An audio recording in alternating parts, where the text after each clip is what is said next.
एक गांव में एक बूढ़े दादाजी रहते थे। उनके साथ एक अजीब श्राप था। वह जिस चीज को हाथ लगाते वह पत्थर बनकर टूट जाती। एक दिन उन्होंने पानी का गिलास उठाया तो वह पत्थर बनकर हाथ से गिर गया। कुर्सी को छुआ तो वह भी चकनाचूर हो गई। खेत में फसल को हाथ लगाया तो सारी बालियां सूखकर पत्थर जैसी सख्त हो गईं। गांव वाले डर गए। सब उन्हें मनहूस कहने लगे। कोई उन्हें अपने घर के पास भी नहीं आने देता था। गांव का मुखिया गुस्से में बोला, इस बूढ़े को गांव से बाहर निकाल दो।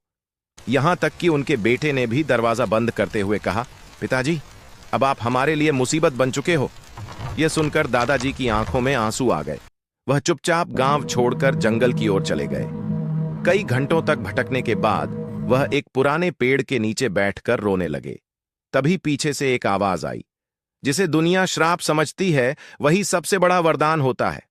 दादाजी ने पीछे मुड़कर देखा तो एक रहस्यमयी बाबा खड़े मुस्कुरा रहे थे। बाबा बोले, आज तक तुमने डर में चीजों को छुआ, इसलिए सब टूट गया। अब दूसरों की मदद करने के लिए हाथ बढ़ाओ।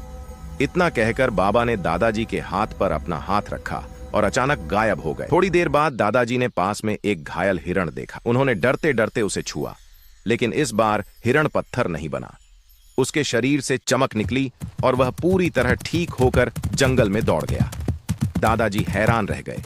वह तुरंत गांव लौटे। रास्ते में उन्हें एक गरीब आदमी का टूटा हुआ घर दिखाई दिया। दादाजी ने दीवार को हाथ लगाया और अगले ही पल टूटी दीवार मजबूत बन गई।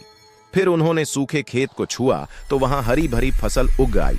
धीरे धीरे पूरे गांव के गरीबों की जिंदगी बदलने लगी। जिन लोगों ने उन्हें मनहूस कहा था वही अब उनका सम्मान करने लगे।